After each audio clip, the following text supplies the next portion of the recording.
Welcome back YouTube, I have Ahmed again from In-Depth Tech Reviews, and here's my second video about Android 11. I'm gonna show you every single change under settings because I missed to show you these changes in my previous video that you can check from the link showing now on the screen.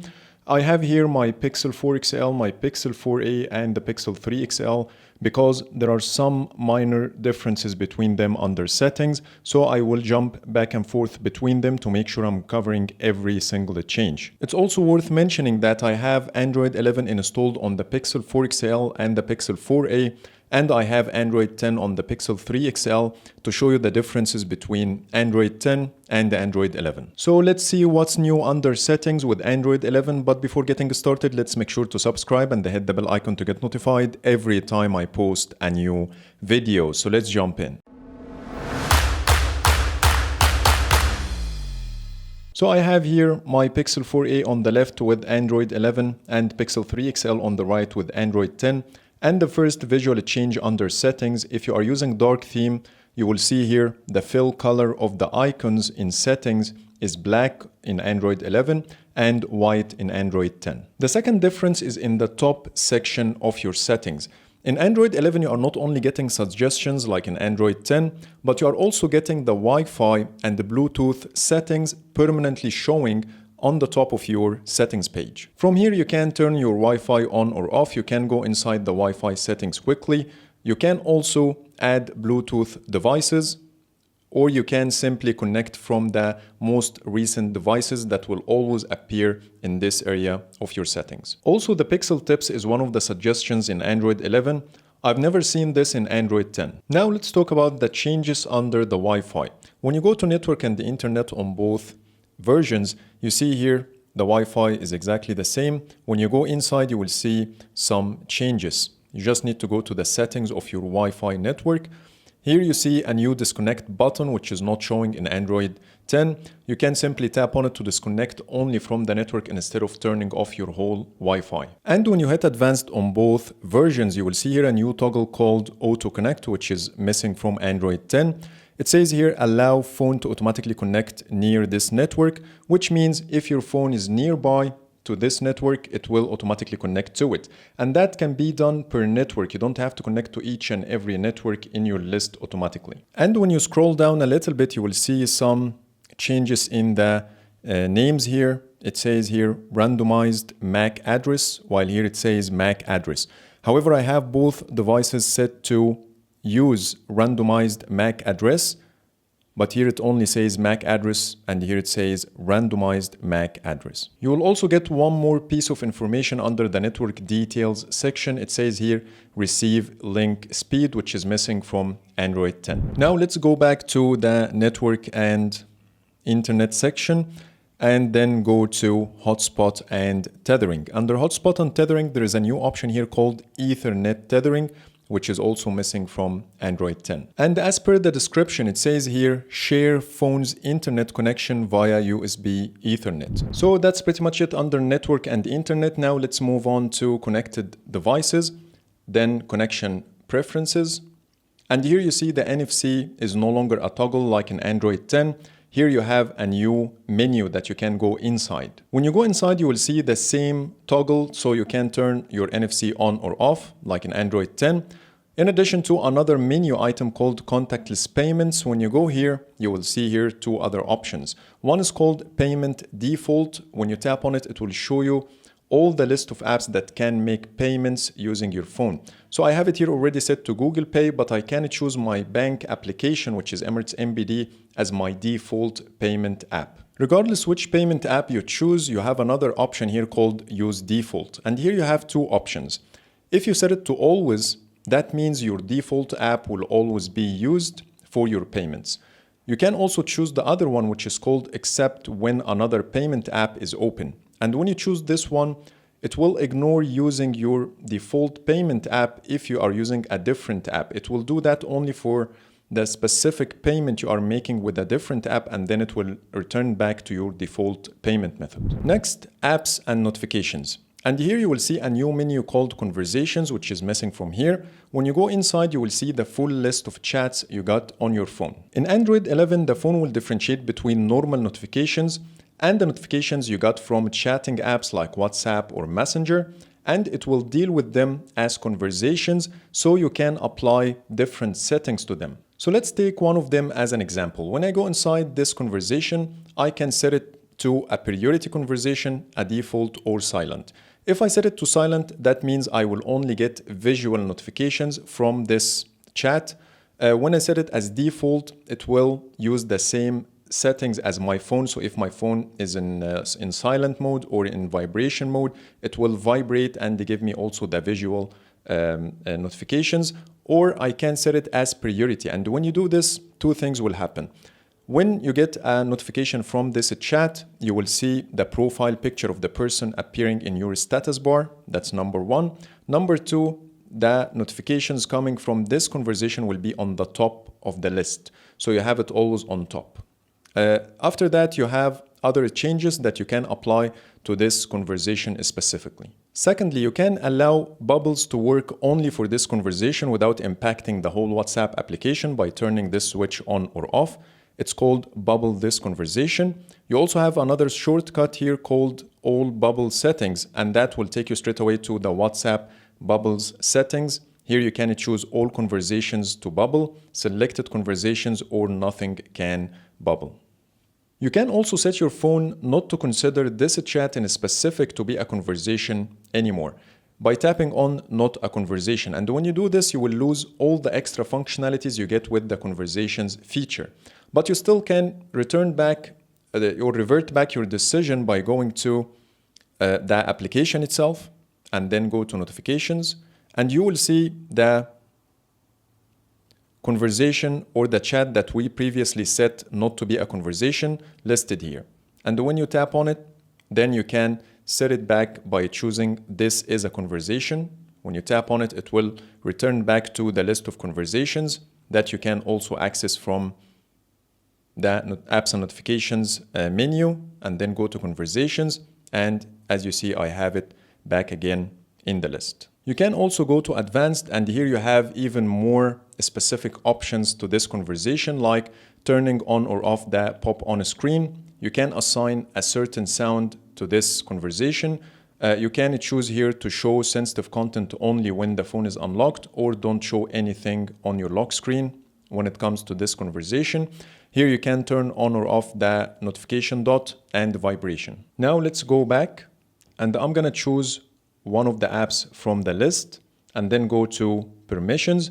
You will see everything's pretty much the same with one exception here, the new toggle, which is called Remove Permissions if app isn't used. And when you turn it on, the phone will automatically revoke any permissions previously given to this specific app if you stopped using it for a few months. And it says here in the description, to protect your data, if the app is unused for a few months, the following permissions will be removed: camera, contacts, files and media, location, and microphone. Now let's go back again to the first page of apps and notifications. And then we're gonna go to notifications, which is similar on both versions, but inside you have different options. Here you have notification history and bubbles. In Android 10, we don't have notification history, but here we do. And when you go inside, you have the toggle to turn the feature on or off. Also, the previously dismissed notifications are all showing here, so you can get back to them whenever you need to. You also have here the bubbles feature, so you can turn it on or off. After that, you will have the list of apps that recently sent notifications to your phone, similar to Android 10, no difference here. As you see, they look very similar, but when you open notifications on lock screen on both versions, you will see here it says show conversations, default and silent, while here it says show alerting and silent, because in Android 10, there's nothing called conversations, and also the alerting notifications are now named default. After that, you have hide silent conversations and notifications. That's in Android 11. While here it says show alerting notifications only. And after that, you have don't show any notifications, while here you have don't show notifications. Just a very small difference. And when you go to advanced, you will see here a new toggle called hide silent notifications in a status bar. And when you turn it on, the icons in your status bar will disappear. So as you see here, turn it off. I have WhatsApp and YouTube Studio.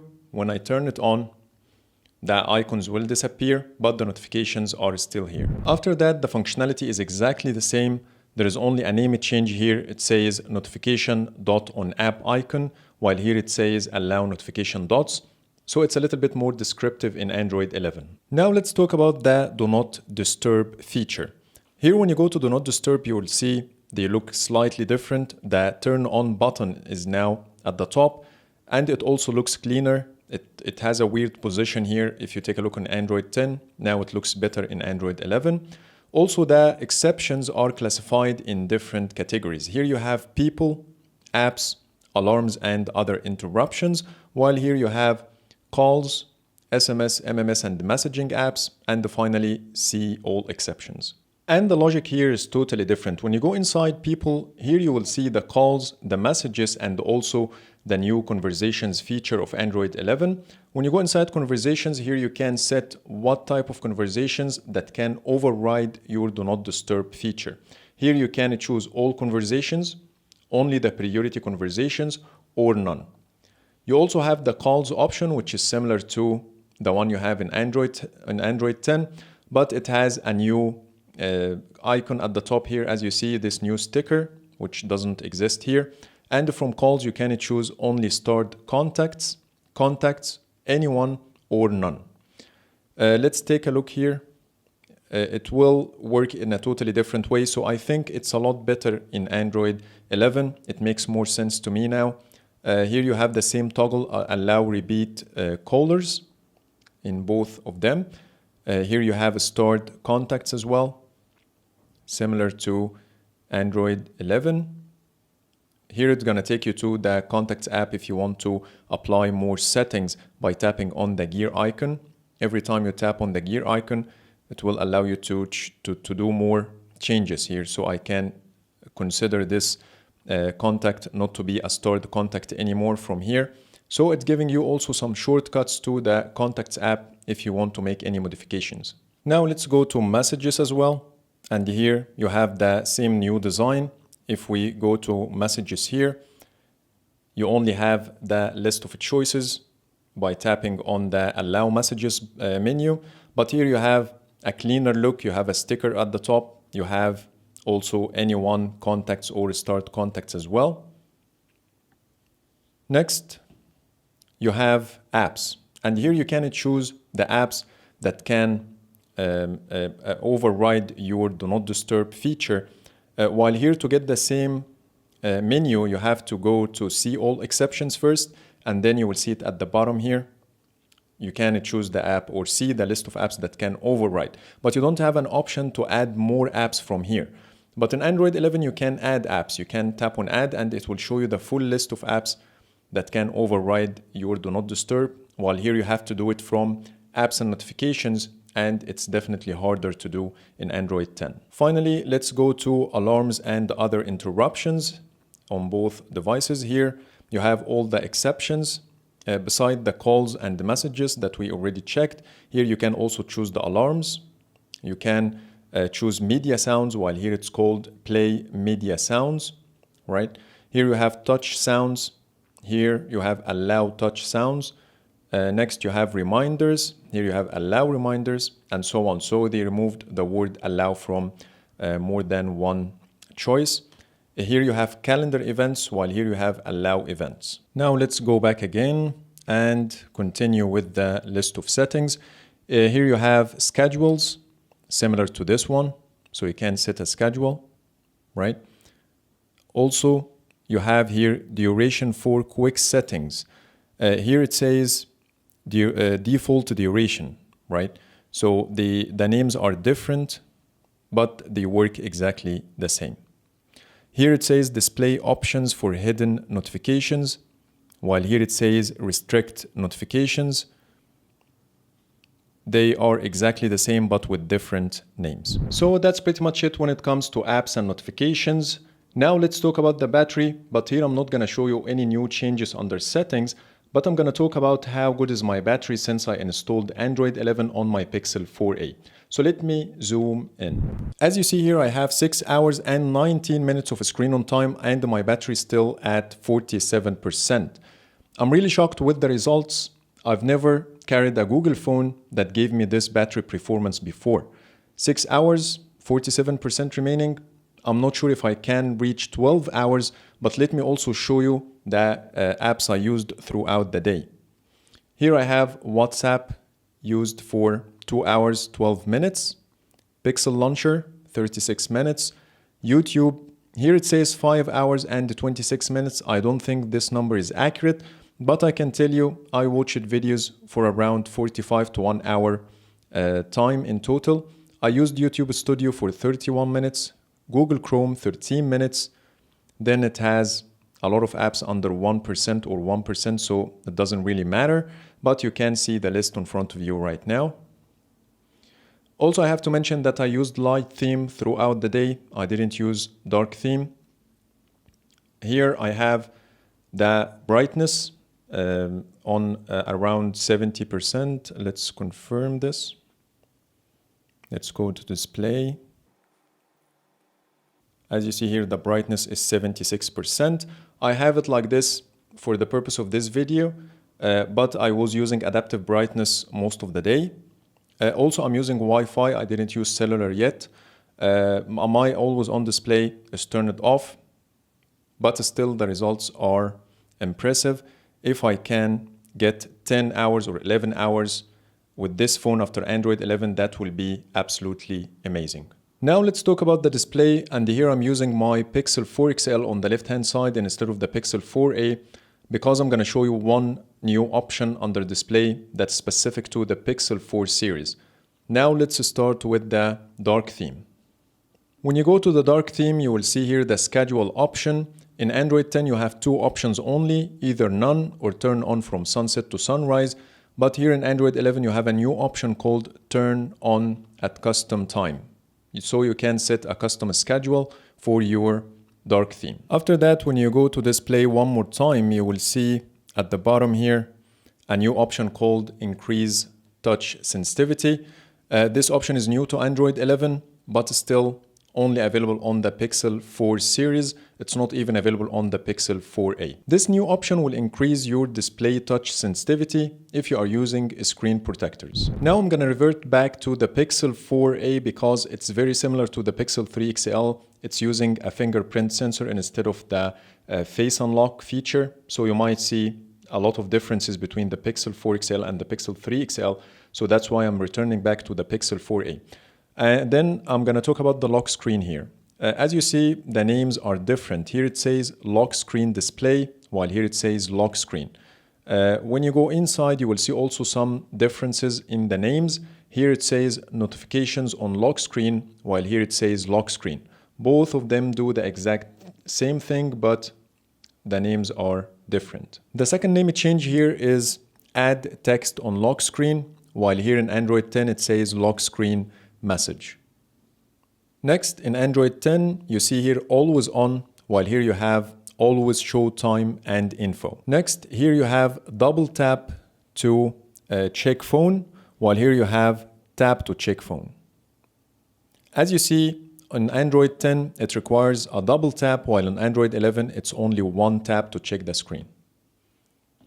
And finally, wake screen for notifications in Android 11, while here in Android 10 it says new notifications, and then you can understand from the description wake screen when you receive notifications, so it's a little bit more descriptive in Android 11. One more small change here, when you go to screensaver, you see here the clock, here it says here it has an icon or the clock icon, but here it doesn't have any icons beside the menu item. Now let's talk about the sound. And the first change here is in the name of this slider. It says here ring and notification volume, while here it says ring volume. Next, a new menu item in Android 11 called media. And this menu item is for the new media controls in your quick settings. When you turn it on, you will be able to dismiss your media controls entirely from the notification shade. When you have it off, you can dismiss it still from the notification shade, but it will stay in the expanded version, right? You can only dismiss the collapsed version of your media controls. And finally, if you are playing media on your device, I'm here playing on the Pixel 3 XL and the Pixel 4a, and you see here under the media volume, I have a new option called Play YouTube Music On, while here I don't have this option. When I tap on it here on Android 11, I can change the volume, or I can also change the output device from here. Next, storage. And here you have manage storage, while here you have free up space. When you tap on manage storage, it will take you to the files app, while here it will load for a while, and then it will give you the option to free up the space from this dedicated window. Next, privacy. And when you go to the permission manager, here you have the location permission. And when you choose any of the apps, you will see here a new option called Ask Every Time, which means you are only giving the location permission once, and every time you open the app, it will ask you again. Also, there is a change under the microphone permissions too. When you go to microphone, you will see it's matching the location permissions, allow only while using app, ask every time, or deny. While here in Android 10, you only have either allow or deny. You don't even have the allow only while using the app, like in the location permissions. Next, security. And the first change here in the icon. If you take a look closely, you will see the security icon in Android 11 is a closed padlock, while here it's an open one. And when you go inside and then go to advanced, you will see here a new option called confirm SIM deletion. That only works if you are using eSIM, but it doesn't exist in Android 10. Another name change here, the screen pinning feature is now called app pinning. Next, accessibility. And in Android 11, Google added a visual guide for each and every feature under the accessibility. As you see here in Android 10, you only get text, while here you have a visual guide as well to explain to you how it works, which is definitely more helpful. There is also a new shortcut to activate your accessibility features, for example, magnification.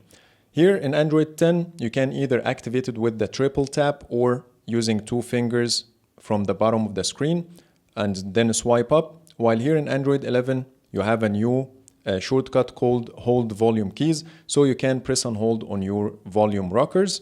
Here you also have the ability to choose either 1, 2, or all of them. Here you have 1, 2, 3. You can choose all of them or just one.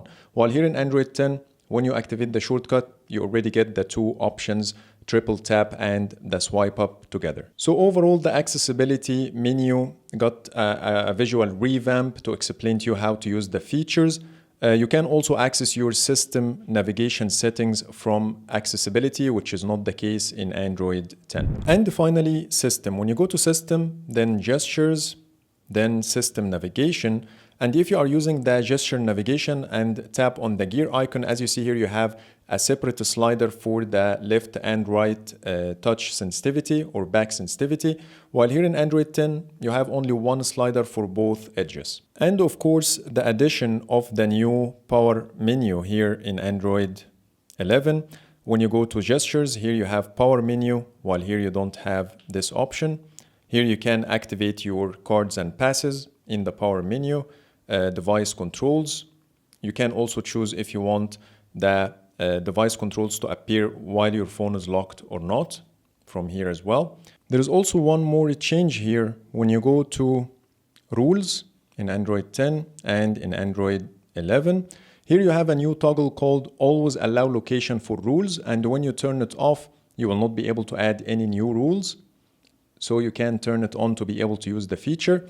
While here in Android 10, when you use the feature for the first time, it will ask you, would you like to allow the location for this feature to be running all the time? Once you agree to this, you will not see any other option to turn the location off.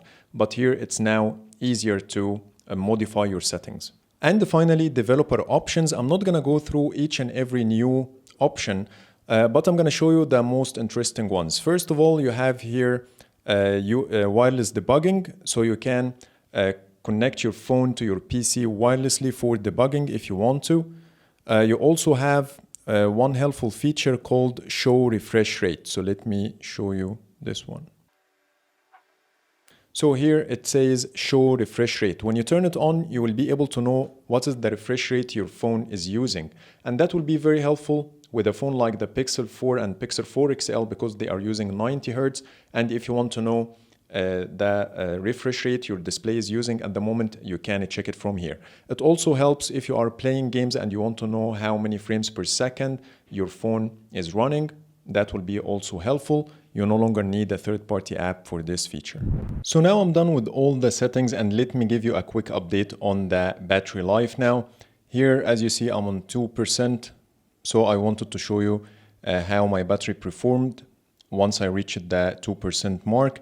As you see here at the bottom, I have 9 hours of screen on time, and this number is not easy to get on a budget phone with a $350.